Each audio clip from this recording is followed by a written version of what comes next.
اعوذ باللہ من الشیطان الرجیم بسم اللہ الرحمن الرحیم رب اشرح لی صدری ویسر لی امری واحلل عقدۃ من لسانی یفقہوا قولی۔ سود کے بیدار ہونے کا خطرہ تھا۔ آدھی رات کے بعد وہ بے ہوش اور بے سود ہو جاتا تھا۔ آزاد نے کہا، یہ شخص انسان کے روم میں دیو ہے، ایسا دیو جو شراب پیتا اور عورتوں کو کھاتا ہے۔ تم نے اس کی جسامت دیکھی ہے؟ اتنا لمبا اور چوڑا جسم تلوار کے ایک دو وار کو شراب کی طرح پی جائے گا۔ اسے ہلاک کرنا آسان نہیں ہوگا۔ اسے ہلاک کرنا ہے، خواہ میں خود ہلاک ہو جاؤں۔ فیروز نے کہا۔ آزاد نے کمرے کا دروازہ کھولا اور باہر دیکھا۔ اس غلام گردش کے اگلے سرے پر ایک پہرہ دار کھڑا رہتا تھا۔ وہ سائے کی طرح کھڑا نظر آ رہا تھا۔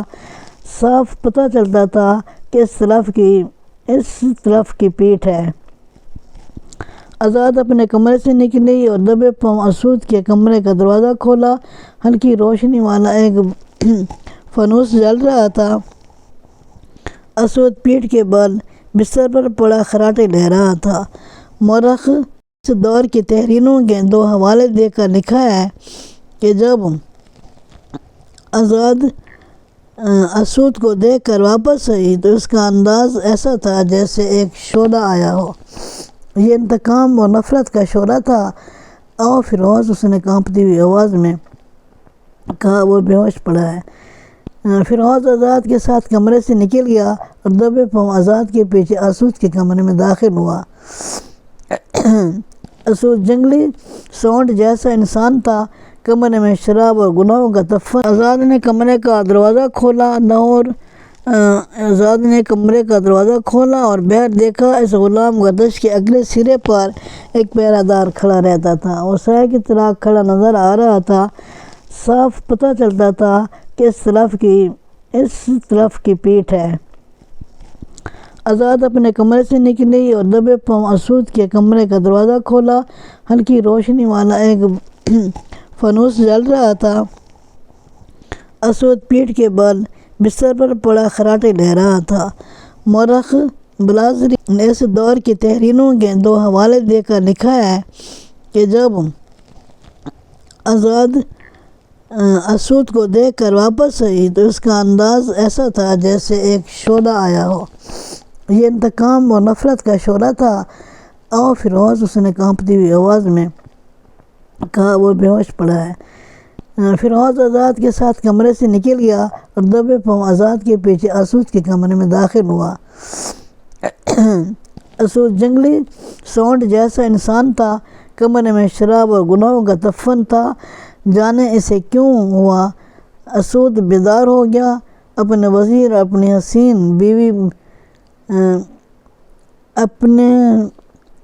اور اپنی حسین ایرانی بیوی کو دیکھ کر وہ اٹھ بیٹھا۔ مورخوں نے لکھا ہے کہ آزاد کو وہ قابل اعتماد سمجھتا تھا۔ فیروز کو دیکھ کر اسے کچھ شک ہوا ہوگا۔ اس وقت کیا مصیبت آ گئی ہے؟ اسود نے نشے سے لڑکھڑاتی ہوئی آواز میں پوچھا۔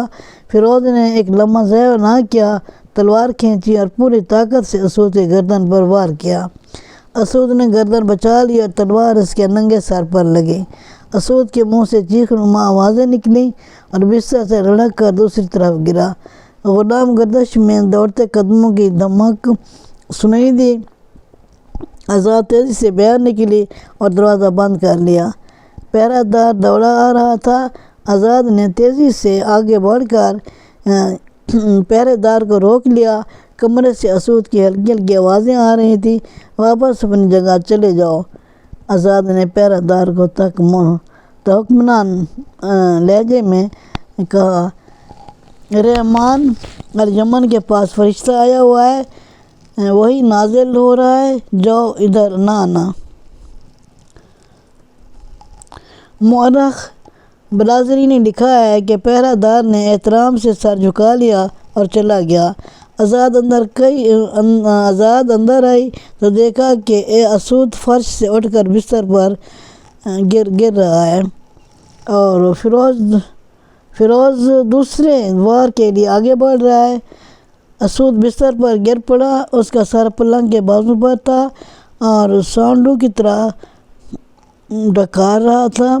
تم اسے مار نہیں سکو گے۔ فیروز آزاد نے آگے بڑھ کر کہا اور اسود کے بال جو لمبے تھے ہاتھوں سے پکڑ کر نیچے کو کھینچا اور وہ خود فرش پر بیٹھ گئی۔ اب فیروز گردن کاٹ دو۔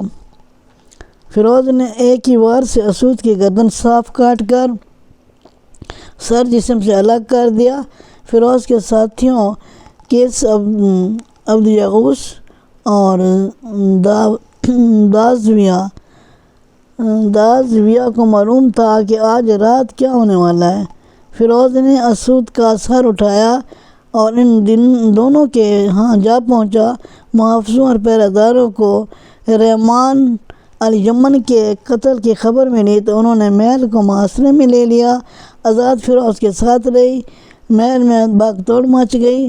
حرم کی عورتوں کا ہجوم چیختا چلاتا محل کو بھاگا۔ ادھر رسول اللہ صلی اللہ علیہ وسلم کے بھیجے ہوئے کیس بن حربہ اور دبر بن یخس سرکردہ مسلمانوں کو بغاوت پر آمادہ کر چکے تھے اور دن رات زمین دو سرگرمیوں سے مسلمانوں کے حوصلے بحال کر چکے تھے۔ اگلی صبح صادق میں کچھ وقت باقی تھا۔ محل کی چھت سے اذان کی آواز بلند ہوئی۔ لوگ حیران ہوئے کہ محل میں اذان۔ لوگ محل کی طرف دوڑے۔ اسود کی فوج حکم کی منتظر تھی، لیکن حکم دینے والا کیس عبد یغوث تھا۔ وہی سپہ سالار تھا۔ اس نے فوج کو باہر نہ آنے دیا۔ اسود کا سر محل کے باہر لٹکا دیا۔ محل کی چھتوں سے للکار بلند ہو رہی تھی، ہم گواہی دیتے ہیں کہ محمد صلی اللہ علیہ وسلم کے اللہ کے رسول ہیں اور اسود انسی کذاب ہے۔ اسود کے پیروکاروں پر خوف طاری ہو گیا اور مسلمان مسلح ہو کر نکلے اور انہوں نے یمنیوں کو قتل کرنا شروع کر دیا۔ مصر کے مشہور صحافی اور سابق وزیر معرف بن حسین ہیکل نے اپنی کتاب ابوبکر صدیق اکبر میں فیروز کی زبانی ایک روایت پیش کی ہے۔ فیروز نے کہا تھا، اسود کو قتل کر کے ہم نے وہاں کا انتظام پہلے کی طرح رہنے دیا، یعنی جس طرح اسود کے تسلط سے پہلے تھا۔ ہم نے قتل کے بعد پہلا کام یہ کیا کہ معاذ بن جبل کو بلایا کہ وہ ہمیں بعد جماعت نماز پڑھائے۔ ہم بے انتہا خوش تھے کہ ہم نے اسلام کے اتنے بڑے دشمن کو ختم کر دیا ہے، لیکن اچانک اطلاع ملی کہ رسول خدا صلی اللہ علیہ وسلم وصال فرما گئے ہیں۔ اس خبر سے یمن میں ابتریسی پھیل گئی۔ فیروز کو مسلمانوں نے سنا کا حاکم مقرر کر دیا۔ یہ واقعہ مئی 632 ہجری کا ہے۔ کیس بن حیبرہ اور بربن یخس جون 632 کے دوسرے ہفتے میں یہ خوشخبری لے کر مدینہ پہنچے کہ جھوٹا نبی اپنے انجام کو پہنچ گیا ہے اور یمن پر اسلامی پرچم لہرا دیا گیا ہے، لیکن مدینہ سوگوار تھا۔ 5 جون 632 12 ربیع الاول ہجری کو 11 ہجری رسول خدا صلی اللہ علیہ وسلم وصال فرما گئے تھے۔ رسول اللہ صلی اللہ علیہ وسلم کی وصال کی خبر جوں پھیلتی گئی، یہ جنگل کی آگ ہی ثابت ہوئی۔ جہاں پہنچی وہاں شعلے اٹھنے لگے۔ یہ شعلے بغاوت کے تھے۔ ایک تو اسلام کے دشمن تھے جنہوں نے اپنی تخریبی سرگرمیاں تیز کر دیں، دوسرے وہ قبائل تھے جنہوں نے صرف اس لیے اسلام قبول کیا تھا کہ ان کے سردار مسلمان ہو گئے تھے۔ ایسے قبیلے اتنے زیادہ نہیں تھے جنہوں نے سچے دل سے اسلام قبول کر لیا تھا۔ باقی تمام قبیلے اسلام سے نہ صرف محرف ہو گئے بلکہ انہوں نے مدینہ کے خلاف علم بغاوت بلند کر دیا اور مدینہ پر حملہ کی باتیں کرنے لگے۔ اسلام کے اتنے بڑے دشمن کو ختم کر دیا ہے، لیکن اچانک اطلاع ملی کہ رسول خدا صلی اللہ علیہ وسلم وصال فرما گئے ہیں۔ اس خبر سے یمن میں ابتریسی پھیل گئی۔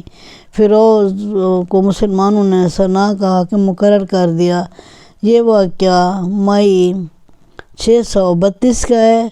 کیس بن حیبرہ اور دبر بن یخس جون 632 کے دوسرے ہفتے میں یہ خوشخبری لے کر مدینہ پہنچے کہ جھوٹا نبی اپنے انجام کو پہنچ گیا ہے اور یمان پر اسلامی پرچم لہرا دیا گیا ہے، لیکن مدینہ سوگوار تھا۔ 5 جون 632 12 ربیع الاول 11 ہجری رسول خدا صلی اللہ علیہ وسلم وصال فرما گئے تھے۔ رسول اللہ صلی اللہ علیہ وسلم کے وصال کی خبر جوں پھیلتی گئی، یہ جنگل کی آگ ہی ثابت ہوئی، جہاں پہنچتی وہاں شعلے اٹھنے لگے۔ یہ شعلے بغاوت کے تھے۔ ایک تو اسلام کے دشمن تھے جنہوں نے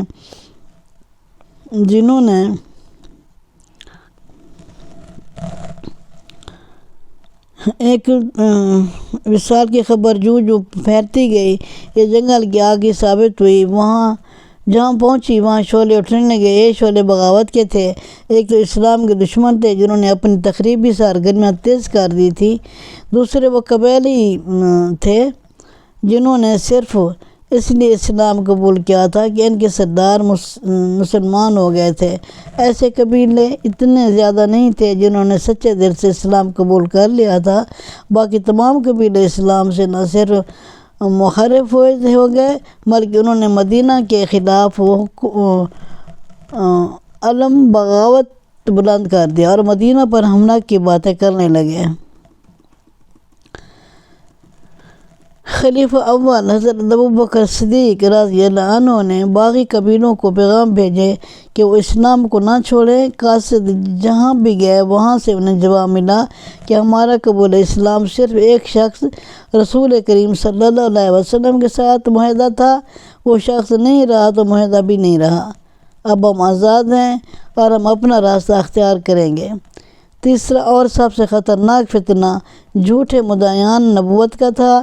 رسول کریم صلی اللہ علیہ وسلم کی زندگی میں ہی نبوت کے جھوٹے دعوے دار پیدا ہو گئے تھے۔